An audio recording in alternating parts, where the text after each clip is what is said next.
Olá, eu sou o Fabiano Pereira e essa é mais uma edição do programa Conexão TV USP, uma produção da TV USP Piracicaba ligada à Divisão de Comunicação da Escola Superior de Agricultura Luiz de Queiroz, unidade da USP, aqui na cidade de Piracicaba, interior do estado de São Paulo. E hoje eu tenho o prazer de receber aqui o meu colega, o jornalista Edson Rontani Júnior, que é presidente do Instituto Histórico e Geográfico de Piracicaba. Edson, obrigado por aceitar o nosso convite. Fabiano, muito obrigado. Eu que agradeço essa honra, de estar presente para falar um pouquinho sobre a nossa instituição diante do público, dessa outra instituição mais que centenária e tão querida de Piracicaba, que é a Exalc. Edson, fala um pouquinho para nós o que é um Instituto Histórico e como é que surgiu essa proposta. Os institutos históricos existem praticamente em todo o país, norte a sul, leste a oeste, e tem por objetivo resgatar, preservar e disseminar a história de cada município. Piracicaba ele tem o seu próprio instituto que abrange não somente Piracicaba, mas cidades vizinhas, que até décadas passadas foram bairros, distritos do nosso município. O objetivo é fazer com que a história não caia no esquecimento.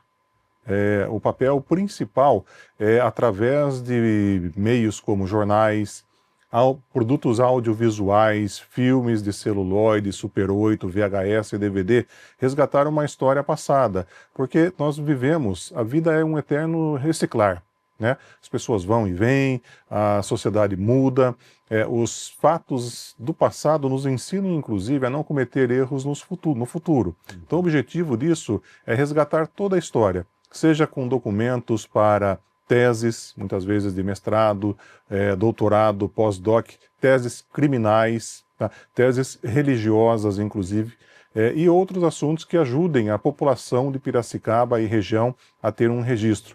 A única coisa que nós não fazemos, por exemplo, é a questão de passaporte, de cidadania europeia ou de outros continentes. Muita gente vai até nós perguntando de passaporte, de registro, isso é questão de cartório. Então nós não temos, mas toda a outra história de Piracicaba nós temos catalogadas pelos meios mais convencionais, como eu disse, principalmente os jornais. E como é que funciona isso? Qual é a estrutura que o Instituto Histórico tem hoje? Como é que se compõe para conseguir dar conta de tudo isso, da documentação, da catalogação, da organização? Nós temos uma sede que fica no Jaraguá, bairro Jaraguá, pós-paulista, na rua Professor José Martins de Toledo, 109. Uma estrutura que abriga principalmente jornais.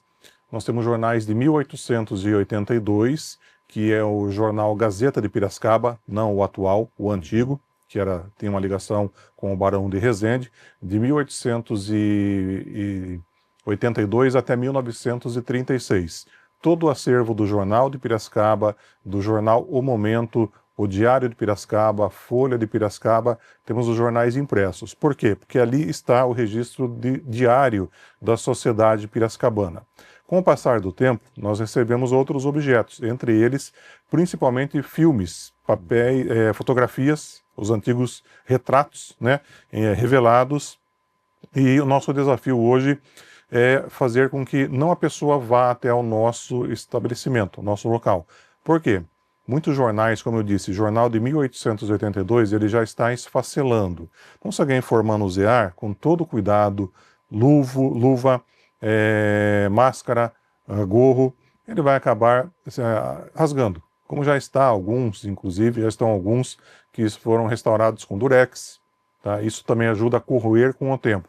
O que nós estamos fazendo? Digitalizando todo esse acervo e colocando para consulta na internet. Hoje nós temos um canal no Flickr, onde nós temos 12 mil fotografias de Piracicaba, desde o final do século retrasado até os anos 2000, com o objetivo de propagar de forma gratuita e muitos desses arquivos em alta resolução, em PDF, com leitura de OCR, para que a população tenha acesso a uma coisa que não é nossa, e sim da população de Piracicaba. Então nós temos evitado hoje o contato físico, a pessoa ir até lá e falar, eu quero entrar, conhecer, revirar. Não, ninguém vai revirar nada.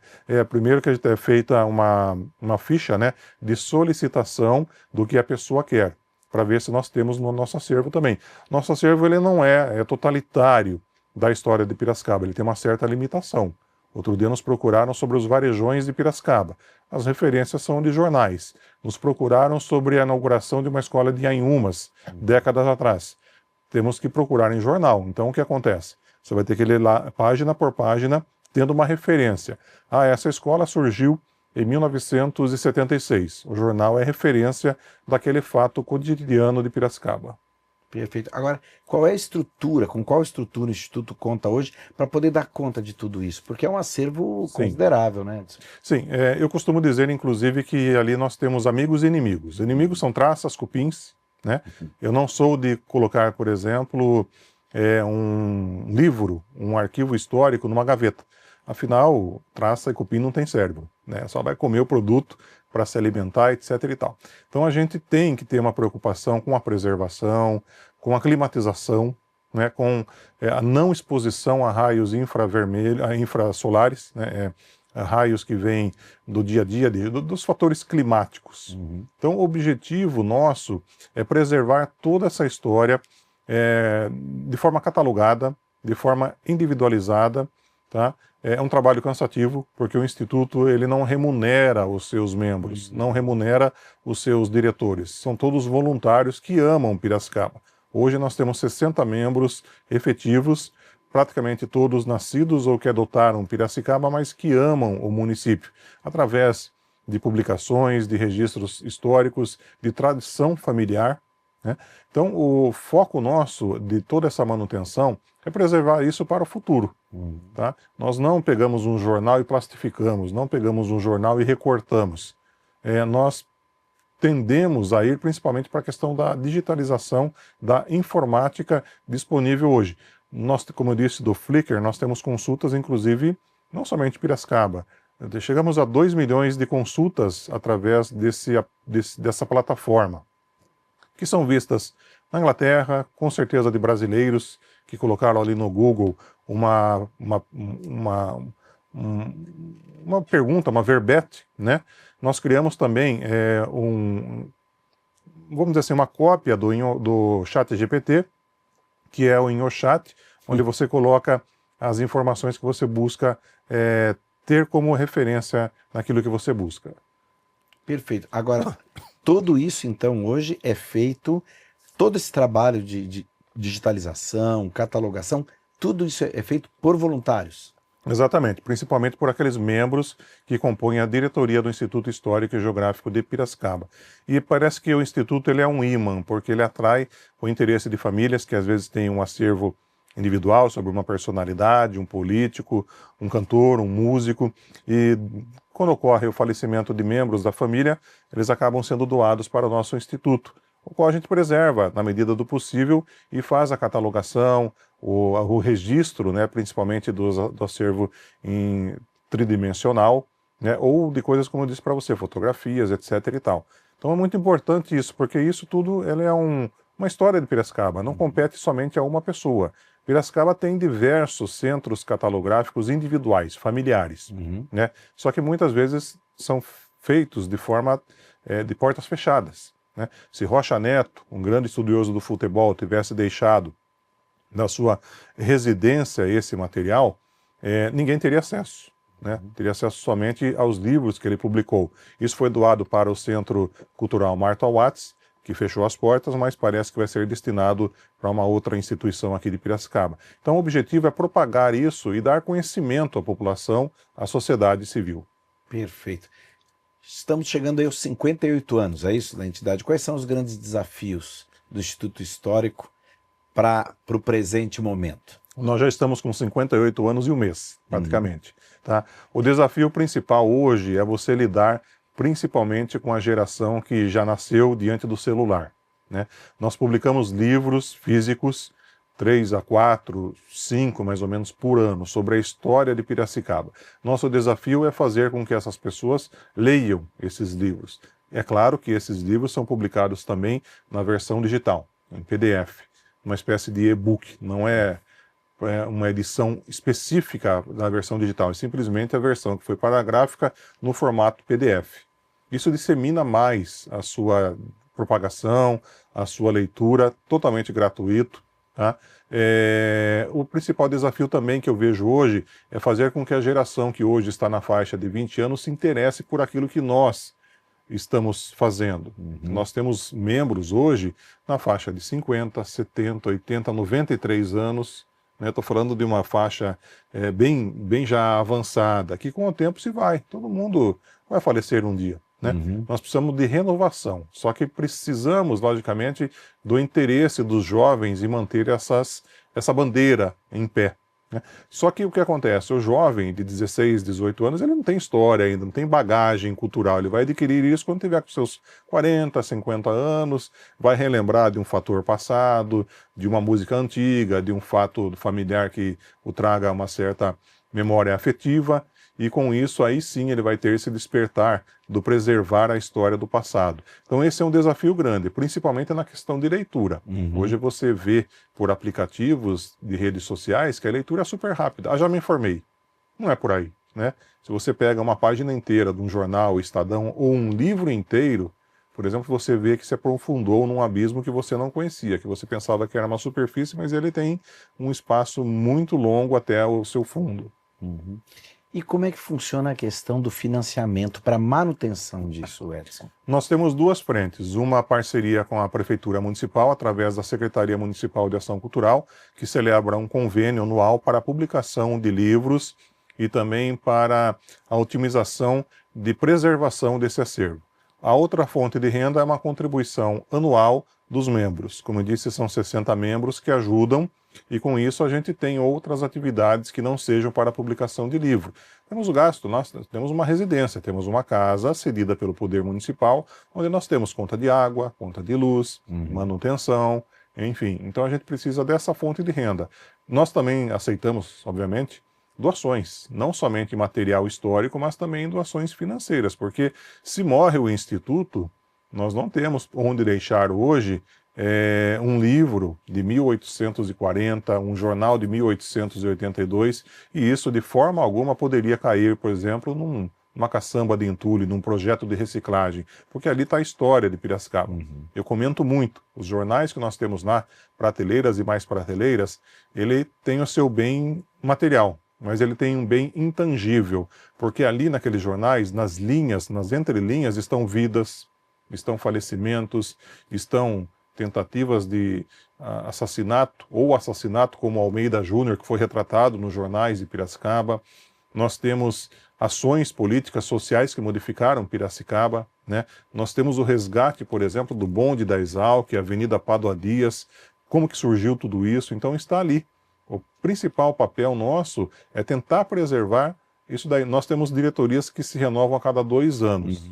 Né? Então, o principal objetivo nosso é fazer com que isso não caia no esquecimento. É papel velho, é jornal velho, joga no lixo. Não é bem por aí. A gente sabe que não é bem por aí realmente, né? Porque na hora da necessidade é onde vai estar a referência do que a sociedade fez, nesse acervo que nós temos. Agora, quais são as atividades, para além de todo esse trabalho de resgate, recuperação, catalogação, né, oferta para consulta pública, o Instituto também, volta e meia, faz algumas atividades, né? Fala um pouquinho disso. Nós fazemos ações voltadas, inclusive, para a população. Não é um círculo fechado, onde realizamos discussões somente para os nossos membros.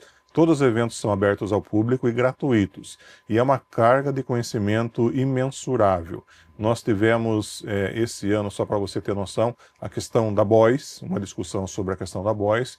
Tivemos uma questão sobre o poder político em Piracicaba no século XVIII. Tivemos uma cobertura sobre a educação em Piracicaba através da Ótica da Gazeta de Piracicaba, aquele jornal de 1882. No mês de julho tivemos a questão da sociedade civil e a Revolução de 1932, 2 palestras. Semanas atrás tivemos a discussão do papel da educação, o excesso de futuro e ausência de presente. Inclusive discutindo a questão da adultização, que nós vimos aí que recentemente caiu nas mídias, na mídia nacional, né? Então nós tivemos também o ano passado, 2024, apresentações como, por exemplo, o liberalismo em Piracicaba, a trindade da Câmara, na época do Prudente de Moraes, a discussão do engenho central, da Sesmaria até o parque atual que hoje usufruímos. Então o objetivo é resgatar essas questões e com certeza em cada apresentação uma novidade é apresentada, descoberta por um de nossos membros, que quando a gente vê que está tornando-se interessante, a gente vai e puxa como autor. Vamos fazer um livro? Vamos discorrer mais sobre esse assunto? Então esses eventos são abertos à população em geral. Perfeito.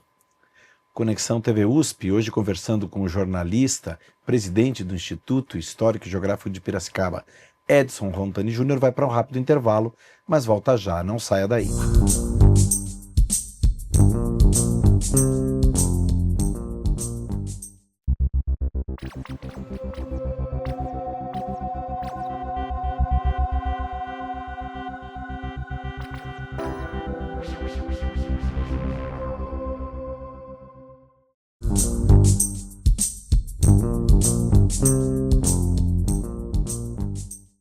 O Conexão TV USP está de volta e hoje eu tenho o prazer de receber o jornalista Edson Rontani Júnior, presidente do Instituto Histórico e Geográfico de Piracicaba, também autor, escritor. Eu gostaria agora de começar esse segundo bloco falando de algumas dessas obras que você citou, inclusive obras de sua autoria. Nós temos inclusive Cartas a Piracicaba, que foi, acredito, Edson, o último lançamento. Sim. Fala um pouquinho sobre essa obra, como surgiu a ideia de escrever sobre isso.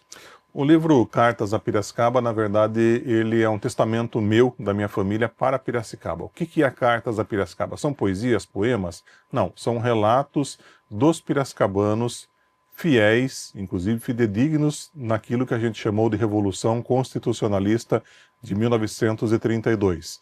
Há 93 anos atrás, os jornais não tinham seus correspondentes. Não tínhamos facilidade como temos hoje. O único meio de comunicação que vinha dos frontes de batalha eram as cartas dos piracicabanos que estavam combatendo, principalmente nas divisas com Rio de Janeiro e Minas Gerais, e que mandavam seus sentimentos através do papel, através de cartas, correspondências entregues ou aos jornais locais ou às suas famílias.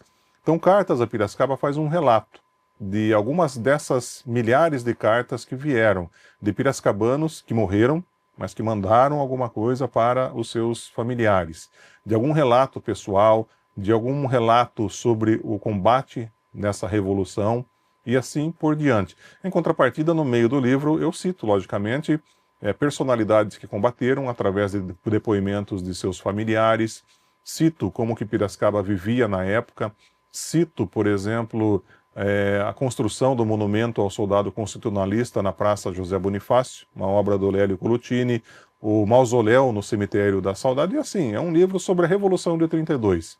Eu fiz um relato de 3 meses. A Revolução, ela começou no dia 9 de julho e terminou no dia 2 de outubro. 3 meses intensos, trouxe mais mortes para o Brasil do que mortes que tivemos na Segunda Guerra Mundial. Foram mais ou menos 2.000 pessoas que acabaram sendo vitimadas por essa revolução, enquanto que na Segunda Guerra Mundial foram cerca de 600 pessoas que faleceram, né? Então, tivemos um componente importante. Piracicaba foi uma das principais cidades do interior paulista a enviar, eu não falo combatentes, mas voluntários para esse levante que foi a última insurreição armada do país. Mas por que você escreveu esse livro? Porque eu perdi um tio-avô com 17 anos nessa revolução. Ele fugiu da sua casa, do seu seio familiar, para se voluntariar em 32. Na primeira vez, o meu bisavô, pai dele, conseguiu resgatá-lo na estação de trem da Paulista. Na segunda vez, onde ele veio na Exalc. Da Exalc ele foi para São Paulo. Aí não tiveram mais contato com ele, onde que ele está, onde que está para lá. De lá ele foi para Cruzeiro. E se não me engano, dia 17 ou 21 de agosto de 32, ele foi colher bambu, por uma ordem de um superior, para poder fazer uma trincheira, cobrir a trincheira. E nisso ele pisou no bambu e fez o barulho, trac. No que foi feito esse barulho, no que saiu esse barulho, a tropa inimiga fez uma metralhada, uma rajada de metralhadora, e um dos tiros atingiu a jugular. Ele faleceu 2 dias depois. Então eu ouvi, nesses quase 60 anos de vida, a família comentar sobre essa perda, né? Em consequência da perda desse meu tio, Natal Meira Barros, eu perdi a irmã dele, uma outra tia que eu também não consegui, porque morreu de depressão na época, a Ivone Meira Barros. Então, eu fui crescendo, ouvindo, alimentando, fomentando essa questão. Eu falei, eu não posso deixar cair no esquecimento.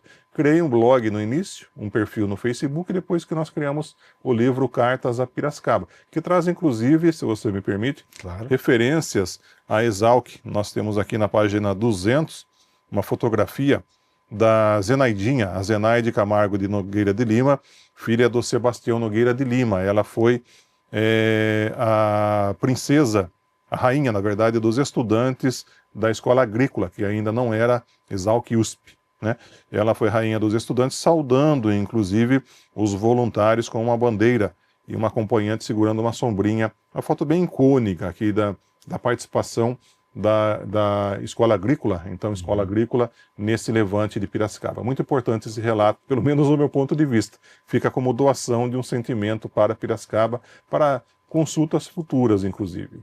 Agora, existem também outras publicações, né? Você traz aqui a foto e a história, também de sua autoria. Fala um pouquinho sobre essa obra. A foto e a história é o seguinte, você pega uma fotografia antiga e o que ela representa? Ela representa uma história. Então a foto representa uma história contada embaixo. Por exemplo, Rudyard Kipling, eu pego uma fotografia, que é da Fundação Rotary International, e conto que Rudyard Kipling veio a Piracicaba. Ele que foi o Nobel da Paz nos anos, acho que 1912, se eu não me engano. Ele foi jornalista indiano com uma ascendência britânica, mas ele escreveu livros como O Homem que Queria Ser Rei e aquele que motivou, inclusive, o Livro da Selva, que motivou o Walt Disney a fazer aquele desenho sobre Mowgli, né, que é muito dos anos 60. Então eu conto sobre ele, que ele veio para Piracicaba, ele escreveu um diário, só que no diário ele não faz nenhum relato de Piracicaba, porque ele pegou febre amarela. Ele foi, na época, inclusive, acolhido por um dos barões no palacete de Luiz de Queiroz, ali na Avenida Beira Rio, bem próximo à ponte que leva ao Engenho Central.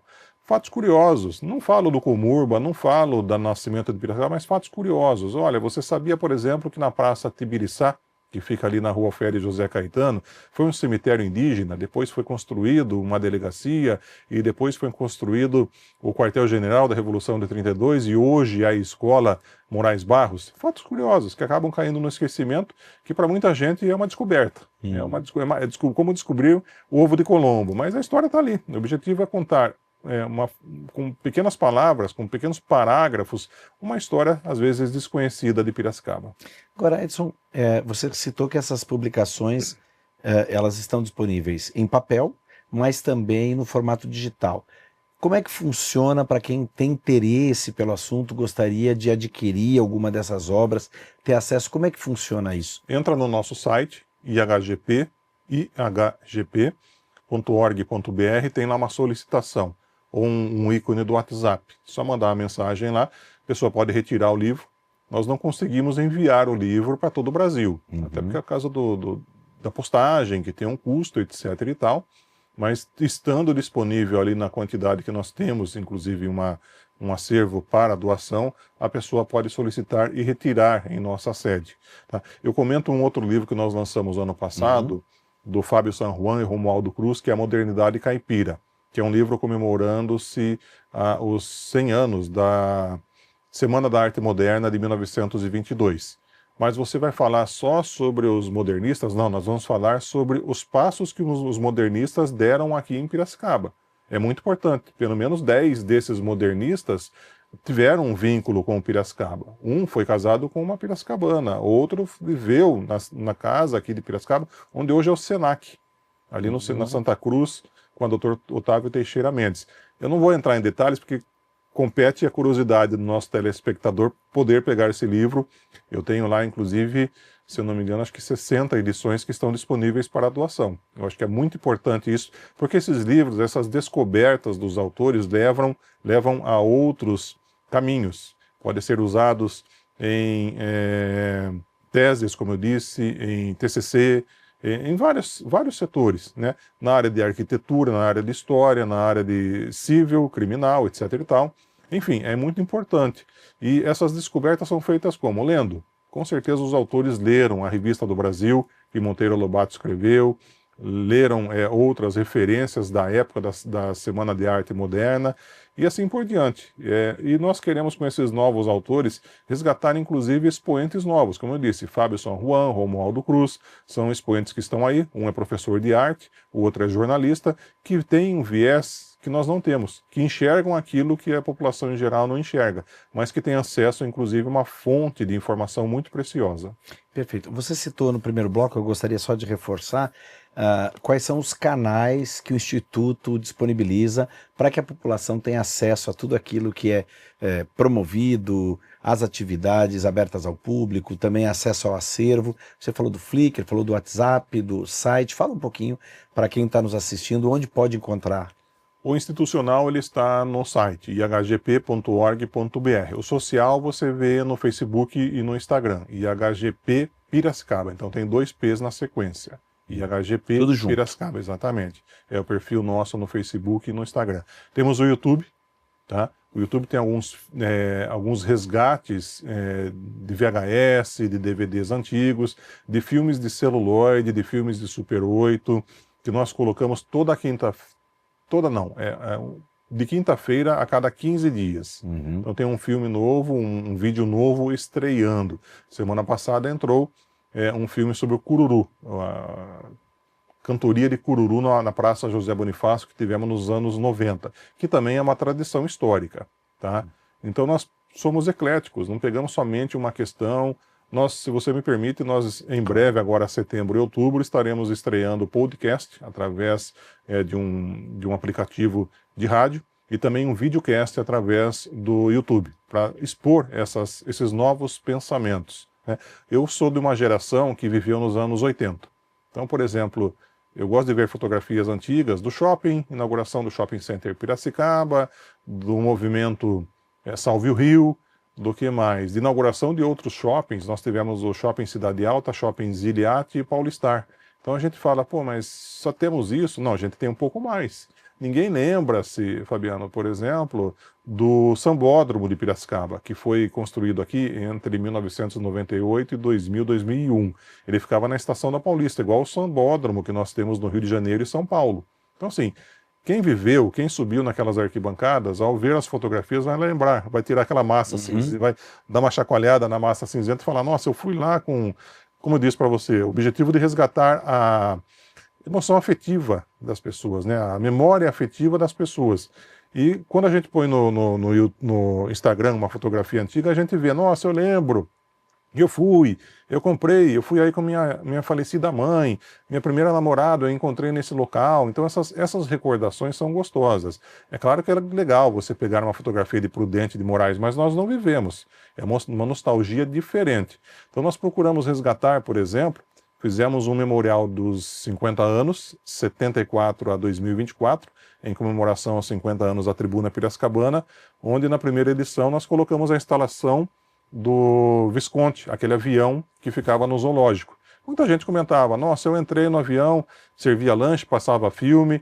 Outra época, parece que o passado é mais gostoso do que o atual. Então o objetivo é esse, a gente quer fazer através disso daí. Nós temos coluna no Jornal de Piracicaba todo domingo, resgatando a história de Piracicaba, o Instagram, o Facebook. O Flickr você falou também. Flickr, né? põe no Google, Flickr e IHGP Piracicaba.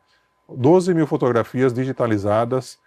Se você clicar na fotografia do lado direito, tem ali 5 resoluções. Internet, média, alta, extra grande. Você pode, inclusive, baixar as fotografias e fazer um painel gigante, de forma gratuita. Eu quero colocar no quintal de casa, na minha geladeira, você pode baixar, que ela está em altíssima resolução. Tudo free, direitos autorais free, são de responsabilidade do Instituto.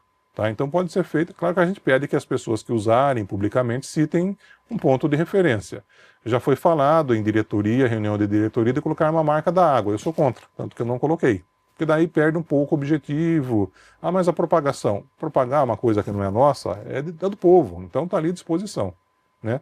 E outros, praticamente a gente está em todos essas mídias sociais hoje aqui de Piracicaba. Nós pegamos, como eu disse, através das mídias digitais a juventude, e a antiga juventude através do jornal impresso ainda, que continua lendo Tribuna, Jornal de Piracicaba e outros veículos da cidade.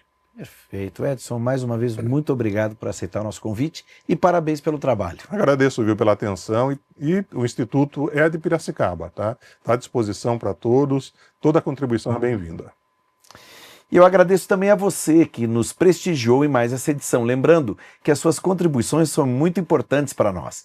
Envie suas dúvidas, críticas, sugestões, comentários através dos nossos perfis nas redes sociais. Nós nos encontramos no próximo programa. Um abraço e até lá. Tchau!